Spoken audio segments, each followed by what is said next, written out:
सुशीला जैन, राजीव जैन, बिट्टू, ज्योति जैन, भूपेंद्र जैन, रचिल जैन, सुनील जैन, शिल्पा जैन, पंकज जैन, वंदना जैन, प्रियांश जैन, श्रियांश जैन, प्रियल जैन, अंशित जैन, अविरल जैन, विधि जैन, आर्नव जैन, रिद्धि जैन, F1U 114-115 पीतमपुरा।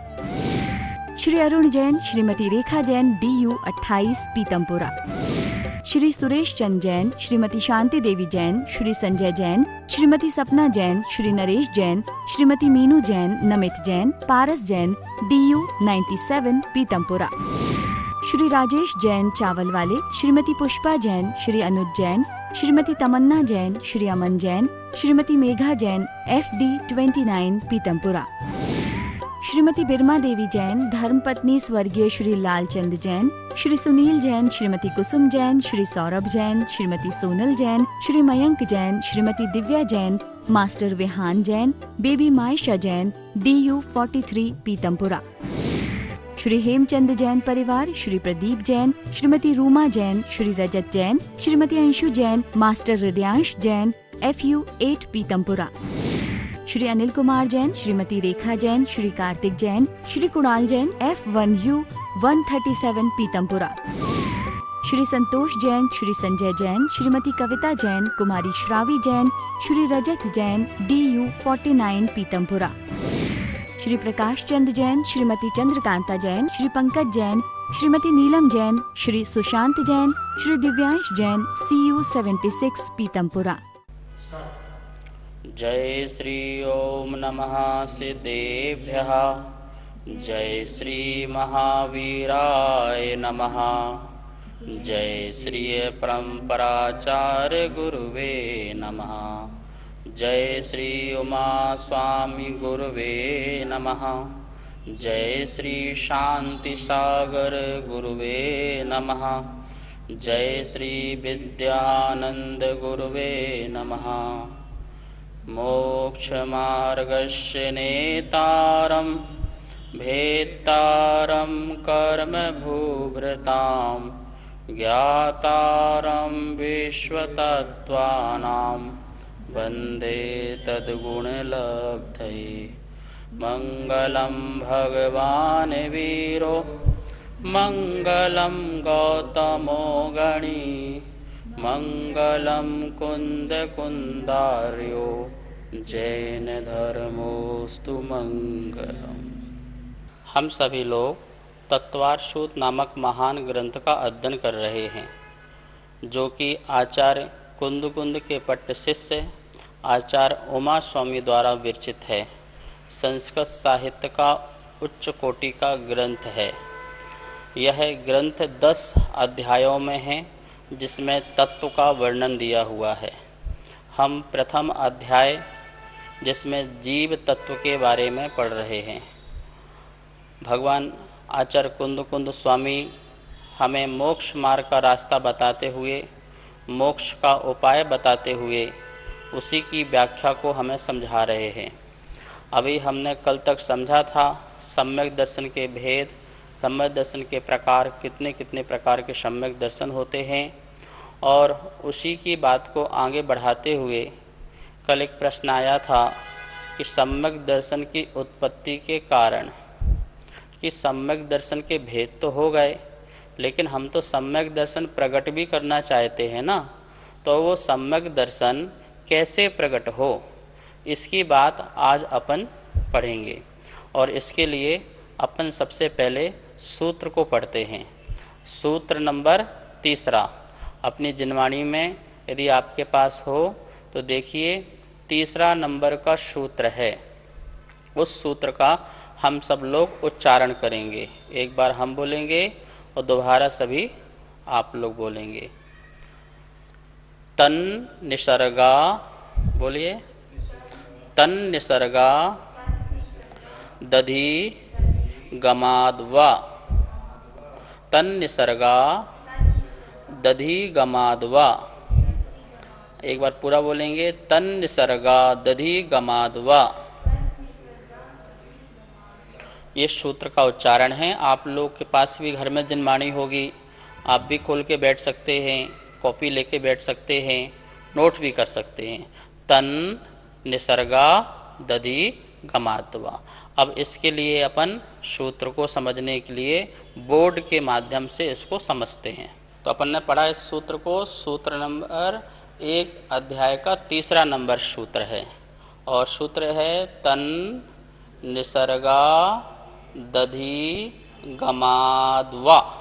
गमाद्वा, तन निसर्गा दधि गमाद्वा, ये सूत्र को उच्चारण अपन ने अच्छी तरह से कर लिया। अब हम कभी कालांतर में भूलेंगे नहीं। देखो 3 ही शब्द, 4 शब्द तो हैं, तन निसर्गा दधि गमाद और वा। तो इस प्रकार से जल्दी से याद हो जाएगा। अब तो आपको याद भी हो गया होगा, ठीक है ना। अब अपने इसकी संधि तोड़ते हैं। जो संधि है, सूत्र का उच्चारण वैसे ही करना है जैसे लिखा हुआ है। हम अपने मन से सूत्र का उच्चारण गलत ना करें। लोग क्या कर लेते हैं, अपनी सुविधा अनुसार सूत्र का उच्चारण अपने अनुसार कर लेते हैं, वो सदोष हो जाएगा, निर्दोष नहीं होगा। आप कर लोगे तन निसर्गा अधि गमाद और वाह, अलग अलग कर लोगे तो ऐसा सूत्र का पाठ नहीं करते। जब हम अर्थ निकालते हैं तो संधि का विच्छेद करके फिर उसमें हम अलग पढ़ सकते हैं। जैसे अब अपन को अर्थ निकालना है तो तन का तत् हो गया, ना का ता, क्योंकि ता का ही ना हो गया था, तत्। फिर इससे निकलेगा निसर्गात, क्या निकला, निसर्गात, दा का ता हो गया, दा का ता हो गया। उससे निकला आ, तो आ गया यहाँ पर अधिगमात, फिर दा का ता हो गया, अधिगमात, फिर बा निकल के आगे आ गया, ठीक है। तत् निसर्गात अधिगमात वा। निसर्गात में जो ता लगा है, अधिगमात में जो ता लगा है, ये पंचमी का एक वचन है। आप लोगों ने थोड़ी बहुत संस्कृत पढ़ी है। जब अपन बालक के रूप पढ़ते हैं या राम के रूप पढ़ते हैं तो उसमें आता है ना रामात, बालकात, पंचमी में होता है से, ठीक है ना। तो निसर्ग से और अधिगम से, अर्थ क्या निकल के आया, निसर्ग से और अधिगम से। तत् मतलब वह क्या, अपना पीछा सूत्र क्या था, सम्यक दर्शन का लक्षण वाला सूत्र था ना, कि तत्वार्थ का सिद्धांत करना सम्यक दर्शन है। अब सूत्र जो होते हैं वो एक दूसरे के पूरक होते हैं, ऊपर से नीचे चलते हैं। तो ऊपर लिखा था तत्, तो ये तत् क्या बोल रहा, वह मतलब वह सम्यक दर्शन निसर्गात अधिगमात वा, निसर्गात से, निसर्ग से अथवा अधिगम से उत्पन्न होता है। सम्यक दर्शन 2 कारणों से उत्पन्न होता है। कौन कौन सा बोला, निसर्गात, निसर्ग से, अथवा अधिगम से, तत् वह सम्यक दर्शन क्या होता है, उत्पन्न होता है। मतलब सम्यक दर्शन की उत्पत्ति का कारण क्या है, निसर्गात मतलब स्वभाव से, अधिगम मतलब उपदेश से, ठीक है। निसर्ग मतलब स्वभाव, अधिगम मतलब उपदेश कहो, शिक्षा कहो, ठीक है। इससे जो ज्ञान प्रकट होता है, इससे जो श्रद्धा प्रकट होती है, निसर्ग। निसर्ग किसे कहते हैं, स्वभाव। निसर्ग किसे कहते हैं, स्वभाव। जैसे क्या बोलते हैं ना, नेचुरल, नैसर्गिक। भैया ये बहुत आदमी नैसर्गिक है, ये प्राकृतिक, जैसा अपन बोल सकते हैं इसको प्राकृतिक। तो प्राकृतिक कहो, नैसर्ग कहो, और स्वभाव कहो, शील कहो, प्रकृति कहो, ये सब एकार्थवाची शब्द हैं। तो जो सम्यक दर्शन स्वभाव से प्रकट हो जाए, किससे प्रकट हो जाए, स्वभाव से। और जो सम्यक दर्शन उपदेश से प्रकट हो जाए, तो उपदेश से प्रकट होने वाले को अपन अधिगम कहेंगे, उपदेश कहो या शिक्षा। और जो स्वभाव से प्रकट हो जाए उसे कहेंगे अपन निसर्ग। तो इस प्रकार से सम्यक दर्शन जो है वो 2 प्रकार से प्रकट होता है। ये बात अपन ने समझ ली। अब इसके बारे में और व्याख्या अपन करते हैं। तो अपन ने देखा सम्यक दर्शन की उत्पत्ति के कारण 2 प्रकार से, एक स्वभाव और एक उपदेश से। देखिए जैसे नींद अपनी खुलती है तो 2 प्रकार से खुलती है। एक तो स्वतः ही अपने आप खुल जाए, एक नींद वो होती है, और एक वो होती है कोई व्यक्ति उठाए, उठाने वाला व्यक्ति। हम सो रहे हैं, उसने उठा दिया तो हमारी आँख खुल गई। एक ऐसा है कि हम स्वतः अपनी आँख खुल गई, तो काम उठना है, किसी भी प्रकार से उठना है, तो जो स्वतः ही खुल गई वो समझ लो स्वभाव, अपने आप उठ करके अपने काम करने लगे, तो वो स्वभाव हो गया। और एक नींद ऐसी है कि गाढ़ नींद है, वो व्यक्ति उठ नहीं रहा अपने आप से, तो माता पिता कई प्रकार के प्रयास करके आपको उठाते हैं और आप उसमें भी कहते हैं हूँ अभी उठते हैं, ऐसे बहाने लगाते हैं, फिर उठ जाते हैं। तो एक हो गया, हमें सम्यक दर्शन आपको देना है, तो हम आपको उपदेश के माध्यम से, ज्ञान के माध्यम से आपको उपदेश दिया, समझाया, तत्व का ज्ञान दिया, चिंतन दिया, विचार दिया। तो जो विचार धारणा आदि से ग्रहण किया जाता है, हाँ ऐसा ही है प्रभु, ऐसा ही शास्त्र है, ऐसे ही गुरु होते हैं, यही मोक्ष मार्ग है, यही वीतरागता है, यह करने से ही कर्म की निर्जरा होगी, इससे मेरा आत्मा परमात्मा बनेगा। जब गुरु महाराज ने आपको तत्व का उपदेश दिया और तब आपको वह श्रद्धा जागृत हुई, आस्था बन गई, तो उससे आपको जो समीचीन तत्व का निर्णय हो गया, अहो ऐसा ही है, अन्य नहीं है। संसार में तो आडंबर ही आडंबर है, कर्म बांधने की बातें हैं। ओहो ये तो जिन धर्म है, जिन शासन है, वीतराग धर्म है, दिगंबर धर्म है, जहाँ पर सब मोह माया छोड़ने की बात है। और मैं तो संसार में न जाने अभी क्या क्या मानता रहा। गुरु ने आपको क्या क्या नहीं समझाया, और समझाया तो आपके दिमाग में बैठती गई। मैं तो अभी तक शरीर और आत्मा को एक मानता रहा, अभी तक मैं पर पदार्थ घर और धन दौलत को अपनी आत्मा से एक जोड़ता रहा। अभी तक मेरे अंदर तो ये था कि भैया मैं नहीं करूँगा तो कौन करेगा। अभी तक मेरे अंदर ये धारणा बैठी हुई है कि मैं संसार का सुख भोगता हूँ। तो ये जो मेरे अंदर 4 गलतियाँ थीं, उन 4 गलतियों को गुरु ने बताया। क्या बताई? पहली गलती तो ये बताई कि भाई देख, तू शरीर और आत्मा एक नहीं है, पहले तो अच्छी तरह से जान ले। अभी तो मैं क्या समझ रहा था, मेरे शरीर में कुछ हुआ तो मुझे कुछ हो गया, अब तो मैं मर जाऊंगा, अब मेरा कुछ नहीं हो सकता है। अरे तू तो अजर और अमर आत्मा है, अविनाशी तत्व है। तू ना जलता है, तू ना सड़ता है, तू ना मरता है, तू तो ऐसी आत्मा है, ना खंड खंड होती है, अखंड आत्मा है, जानने देखने वाला आत्मा है तू। इस प्रकार से गुरु ने हमें पहली गलती बताई कि भैया तू ऐसा मत मानना, शरीर का स्वभाव अलग है और आत्मा का स्वभाव अलग है। तो पहली गलती से परिचय कराया। मतलब अभी तक हमारी पर पदार्थ में जो एकत्व बुद्धि थी, शरीर और आत्मा को एक मारने की जो बुद्धि थी, उस बुद्धि को आचार्य भगवान ने हमें ज्ञान कराया उपदेश के माध्यम से। फिर दूसरी गलती क्या बताई कि तू अपनी शरीर तो ठीक है, जो शरीर आत्मा से भिन्न, मतलब प्रदेश भिन्न है। प्रदेश भिन्न मतलब जैसे मकान है, दुकान है, कपड़े आदि हैं, तू जहाँ जाता है ये सामान तो तेरा नहीं जाता साथ साथ में ना, लेकिन तू तो इसको भी कहता है मेरा, ये मेरा है। जगत में परमाणु भी तेरा, एक परमाणु भी तेरा नहीं है। अन्नम परमाणु मित्तम पी समय सार में आचार्य कुंद कुंद स्वामी कहते हैं कि भाई एक परमाणु भी तेरा नहीं है और तू उसे मेरा कहता है। कहने का मतलब निश्चय में तेरी ऐसी धारणा है, वचन में बोलने में कोई दिक्कत नहीं है, व्यवहार में यह मकान मेरा है, पत्नी मेरी है, ऐसा बोलने में, कथन में, करने में कोई दिक्कत नहीं है। लेकिन तेरे अंदर जो आत्मा में गलत धारणा बैठी हुई है, जो भ्रम बैठा हुआ है, उस भ्रम का निवारण करने के लिए आचार्य भगवान ने कहा भाई ऐसी बात बिल्कुल नहीं है। तेरी ये दूसरी मान्यता कौन सी है? ममत्व बुद्धि है। कौन सी बुद्धि है?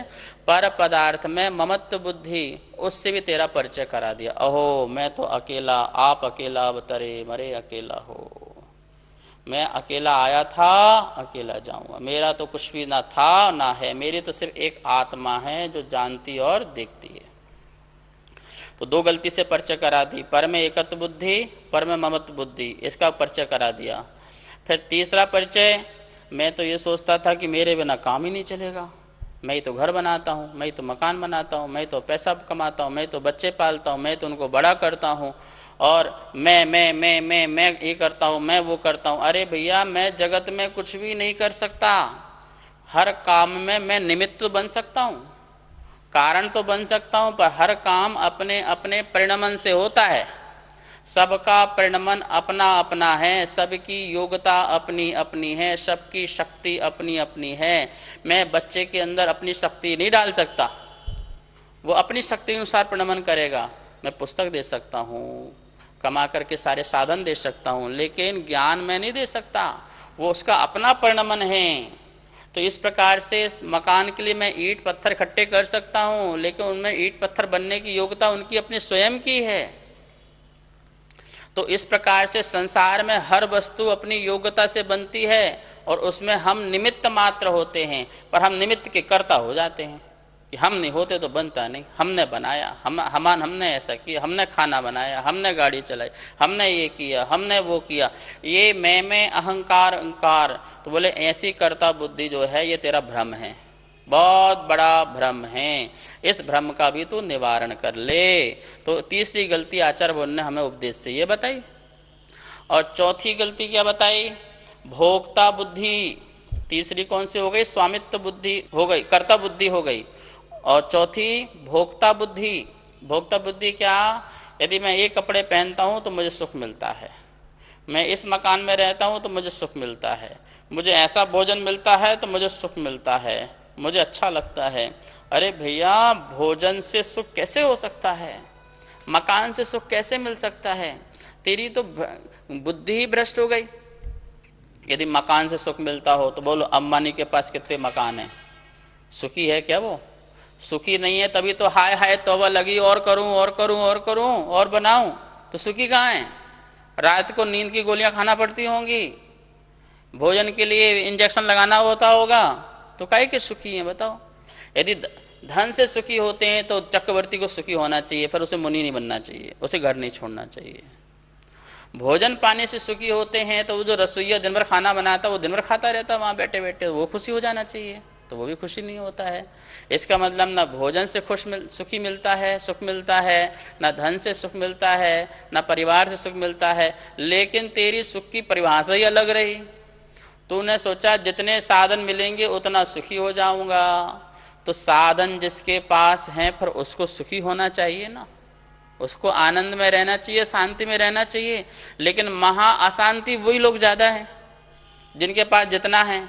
तो भैया इसका मतलब वस्त्र भोजन ये सुख नहीं देता, ये इंद्रिय सुख देता है, ये तत्क्षण का सुख देता है, तत्काल का सुख देता है, त्रैकालिक सुख नहीं देता है। त्रैकालिक सुख तो इनसे परे निर्विकल्प होना ही। देखो सुख क्या है? जो अभी सुख मानते हो आपकी राग बुद्धि ही सुख है अभी, इसलिए वो परमानेंट नहीं है। और वीतराग बुद्धि आ जाए तो परमानेंट सुख की प्राप्ति हमें हो जाए। तो ऐसी 4 गलतियों से परिचय कराया हमारे गुरुदेव ने। तो हमें उस सुनकर के, हमें उस उपदेश से सुनकर के हमें सम्यक दर्शन हो गया। क्या हो गया? हमें प्रेरणा मिल गए, वो हमारे निमित्त गुरु हो गए, वो हमारे प्रेरणा गुरु हो गए, और उस प्रेरणा गुरु से हमें सम्मत की प्राप्ति हो गई। जैसे आपने सुना होगा सिंह की पर्याय में 2 मुनिराज आकाश मार्ग से आए और वो सिंह जो है मांस पिंड खा रहा था। उनने समझाया ये तुम क्या कर रहे हो, तुम तो आगे 10 भाव बाद महापुरुष बनने वाले हो, महावीर होने वाले हो। और ऐसा उपदेश दिया। उन्हें जाति स्मरण हुआ, क्योंकि 2-5 भाव पहले वो पहले चक्रवर्ती आदि की पर्याय में थे और उस समय उनका सम्यक दर्शन था, फिर छूट गया और उनको याद आया जाति स्मरण से, ओहो ये बात तो सत्य है, और उनको क्या हुआ? फिर सम्यक दर्शन हो गया। तो उपदेश के माध्यम सम्यक दर्शन हो गया। तो इस प्रकार से गुरुओं के उपदेश से जिनको अच्छा ज्ञान हो गए और सम्यक दर्शन हो जाए, भेद विज्ञान हो जाए, पहला वो कहलाता अधिगम। और इसमें जा शब्द जोड़ दो, अधिगमज। जा मतलब होता उत्पन्न, उपदेश से जो उत्पन्न हो वो अधिगमज। निसर्ग में जा शब्द जोड़ दीजिए तो निसर्गज, जो निसर्ग से उत्पन्न हो, स्वभाव से उत्पन्न हो, उसे निसर्गज। स्वभाव में उपदेश की जरूरत नहीं है। क्या जरूरत नहीं है? जैसे उपदेश की जरूरत बिल्कुल भी नहीं है। क्यों नहीं है? क्योंकि उसे सहज देखा और उसे हो गया, सत्य का ज्ञान हो गया, उसे सम्यक दर्शन हो गया। अब अपन इसी बात को एक स्लाइड के माध्यम से चलते हैं और उसमें समझते हैं स्वभाव सम्यक दर्शन और उपदेश सम्यक दर्शन को स्लाइड के माध्यम से। अब आप देख रहे हैं यहाँ पर, यहाँ लिखा हुआ है सम्यक दर्शन की उत्पत्ति के हेतु। जो दो बातें अपन ने पढ़ी, पहला लिखा है निसर्गज और दूसरे में लिखा है अधिगमज। उस तरफ निसर्गज और यहाँ पर लिखा है अधिगमज। निसर्गज के नीचे क्या लिखा है? स्वभाव से। क्या लिखा है? स्वभाव से। और अधिगमज के नीचे लिखा है पर के उपदेश से। किसके उपदेश से? पर के उपदेश से। जो 6 द्रव्य, 7 तत्व, 9 पदार्थ और 5 अस्तिकाय, इसके ज्ञाता आचार, उपाध्याय, साधु आदि से जो इनके ज्ञाता हैं उनके माध्यम से, अथवा कोई देव भी हो सकता है, सामान्य व्यक्ति भी हो सकता है, धर्म का उपदेश करने वाला होना चाहिए, तो वो पर के उपदेश से। ठीक है ना? तो अधिगम सम्यक दर्शन। अब दोनों के नीचे अपन ने एक एक उदाहरण लिखा हुआ है, उस उदाहरण पर गौर दीजिए। क्या लिखा है? निसर्गज के नीचे स्वभाव और स्वभाव का नीचे एक दृष्टांत दिया है। क्या दिया है? कांटे की नोक। कांटे की नोक कोई बनाता नहीं है, वो तो प्रगति की प्राकृतिक है, नेचर से वह नोक बनी हुई है। सुई की नोक तो बनाना पड़ती है, लेकिन कांटे की नोक तो बनी हुई है। तो अपन इसे बोलेंगे स्वभाव। इसे बोलेंगे क्या? स्वभाव। जैसे कांटे की नोक क्या है? स्वभाव है, जैसे निर्मित नहीं किया जाता है, स्वाभाविक है। और अधिगमज के नीचे क्या लिखा है? बाण की नोक। बाण की नोक क्या होती है? उसे छील करके बनाना पड़ती है, या सुई की नोक बनाना पड़ती है। तो वो स्वाभाविक नहीं है, अस्वाभाविक है, अप्राकृतिक है। अर्थात जैसे परिश्रम करके, मेहनत करके जैसे नोक बनाई जाए, वो बाण की नोक। ऐसे ही किसी आत्मा को सम्यक दर्शन उत्पत्ति होनी है तो एक तो पर के उपदेश से, गुरु आदि के उपदेश से, ज्ञानी के, तत्व ज्ञानी के, सम्यक ज्ञानी के उपदेश से उसे ज्ञान की बातें बताई और उसकी मंद कषाई थी, उसने सुना और सुन करके उसे आहा हा क्या बात है, ये है धर्म, ये है वीतरागता, और ऐसा उसे आया, उसकी अनुभूति हुई और श्रद्धान में हुआ और उसको सम्यक दर्शन हो गया। तो इस प्रकार से ये अधिगम सम्यक दर्शन हो गया। ठीक है? स्वभाव वाले में कैसे? जिसमें किसी उपदेश की जरूरत नहीं है। आप देखिए महावीर स्वामी के समोसरण में कौन से गणधर पहुंचे? गौतम गणधर। ठीक है ना? जब तक भगवान की दिव्य ध्वनि नहीं खिल रही थी, दिव्य ध्वनि नहीं खिल रही थी, और गौतम गणधर वहां पहुंचे। जब गौतम गणधर पहुंचे तो बिना उपदेश के उनको सम्यक दर्शन हो गया। जैसे भगवान देखे, भगवान का वैभव देखा, ओहो ये होते हैं परमात्मा, आडंबर से रहित, इतना वैभव पड़ा हुआ है, लेकिन फिर भी ये नासा दृष्टि में अलिप्त दशा में हैं, निष्प्रय हैं। इस प्रकार का स्वरूप देखा तो स्वरूप देख करके सच्चे परमात्मा की याद आ गई। ओहो ऐसा तो मैं भी बन सकता हूँ, ये तो मेरा भी स्वरूप है। ऐसा करके बोलो, अब किसने उपदेश दिया? गौतम गणधर को किसने उपदेश दिया? कोई ने उपदेश थोड़ी दिया, लेकिन देख करके, जिन अरहंत भगवान को देख करके, ऐसी जिन बिंब को देख करके, गुरु उपदेश ना दें और गुरु को देख करके सम्यक दर्शन हो जाए। भैया सच्चे गुरु तो यही दिख रहे हैं। संसार में तो हमने बहुत देखे, कोई अस्त्र रखा, कोई वस्त्र रखा, कोई आडंबर रखा, उसे किसी ने ज्ञान नहीं दिया, लेकिन स्वमेव अंदर से ये बात निकल के आ गई कि भैया ये बात है, ऐसे ये सच्चे गुरु हैं, ये हैं गुरु, ये हैं भगवान। और उससे क्या हो गया? भैया अब तो यही भगवान, एक गुरु, हमें यही स्वीकार करना है और हमें भी ऐसा बनना है, हमें भी ऐसा बनना है। उसे तत्व की नाम याद नहीं है, उसे और कुछ याद नहीं है, पर स्वरूप को देखा और स्वरूप को देखते ही उसे स्वभाव से क्या हो गया? सम्यक दर्शन हो गया। तो इस प्रकार से सम्यक दर्शन दो प्रकार से हो गया, एक बिना पर की प्रेरणा से उपदेश मतलब, और दूसरा उपदेश के माध्यम से। नमोस्तु गुरुदेव। निसर्ग सम्यक दर्शन आपने बताया स्वभाव से होता है, तो वह किस तरह से स्वभाव से होता है? निसर्ग सम्यक दर्शन बिल्कुल स्वभाव से होता है, पर कैसे कैसे हो सकता है? जैसे किसी को देख करके, भगवान को देख करके जाति स्मरण हो जाए, अथवा वैसे ही जाति स्मरण हो जाए, तो जाति स्मरण से पूर्व संस्कार में कभी उन्होंने भगवान के दर्शन किए हों या मुनियों को देखा हो या शास्त्र में कोई बात सुनी हो, तो पूर्व के संस्कार से उन्हें जाति स्मरण हो जाए, और जाति स्मरण होते ही उन्हें क्या हो गया, सम्यक दर्शन हो गया, ये स्वभाव हो गया। अब यहाँ पे किसी ने उपदेश तो नहीं दिया ना उनको, किसी ने समझाया तो नहीं, पर जाति स्मरण, और जाति स्मरण भी क्या है, वो कितने भवों का जाति स्मरण हो सकता है, जरूरी नहीं पिछले भव का हो, अनेक भवों का जाति स्मरण हो सकता है। इसलिए कहते हैं ये दर्शन, ये स्वाध्याय, ये भगवान की वाणी सुनना, गुरु की वाणी सुनना व्यर्थ नहीं जाती है। न जाने कब जाति स्मरण हो जाए और हम वहाँ पर अपना कल्याण मार्ग चुन लें, वहाँ गुरु ना हो, लेकिन तुम्हें जाति स्मरण हो गया, सम्यक दर्शन हो गया, और तुम्हारा कल्याण हो सकता है। तो जाति स्मरण से, जिन बिंब दर्शन से भी, जिन कल्याणक दर्शन से भी, वेदना भाव से भी, और इसी प्रकार देव रिद्धि दर्शन आदि से भी स्वभाव रूप से सम्यक दर्शन हो सकता है। नमोस्तु गुरुदेव। गुरुदेव, जो आपने बताया अधिगमत उपदेश सम्यक दर्शन में उपदेश जो होता है, जो गुरुओं का हो सकता है या और किसी का भी हो सकता है, कोई विद्वान का हो सकता है?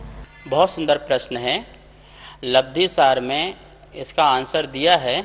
लब्धि सार में आया है कि 6 द्रव्य, 9 पदार्थ, 7 तत्व और 5 अस्तिकाय आदि के उपदिष्ट जो करता हैं वो आचार्य, उपाध्याय, साधु आदि निर्ग्रंथ गुरु हैं।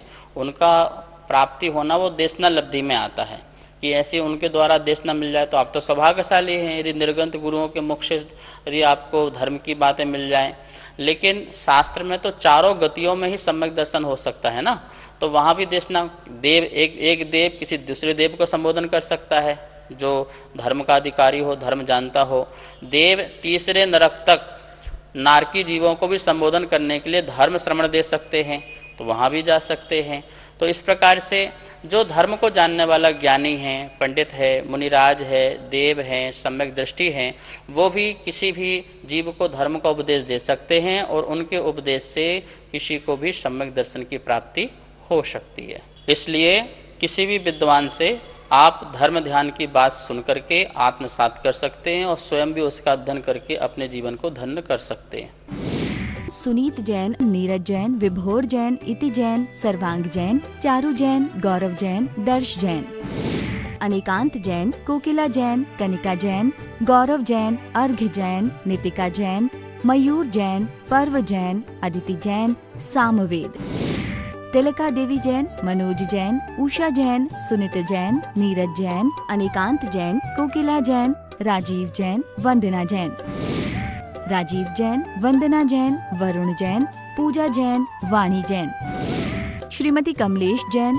धर्मपत्नी स्वर्गीय श्री श्रीपाल जैन, परिवार QU 149C, पीतमपुरा, दिल्ली, श्रीमती आशा जैन, धर्मपत्नी श्री सुखमाल चंद जैन, चावल वाले, श्री रवि जैन, श्रीमती डिम्पल जैन, श्री अमित जैन, श्रीमती मीतू जैन, श्रेय जैन, अर्पित जैन, कनिका जैन, आदित्य जैन, FU 71, पीतमपुरा, दिल्ली, श्रीमती केला जैन, श्री जगदीश राय जैन, श्रीमती उषा जैन, श्री कुलभूषण जैन, श्रीमती प्रीति जैन, श्री संजय जैन, मोनाल जैन, हाद्विक जैन, साक्षी जैन, DU 5, पीतमपुरा, दिल्ली, श्री संजय जैन, श्रीमती रचना जैन, श्री सक्षम जैन, श्री उत्कृष्ट जैन, श्री दीपक जैन, श्रीमती स्वाति जैन, उन्नति जैन, आगम जैन, F1U1, पीतमपुरा, श्री अजय कुमार जैन, श्रीमती सुमन जैन, श्री अभिषेक जैन, श्रीमती दिव्या जैन, मास्टर लवित जैन, BU 101, पीतमपुरा।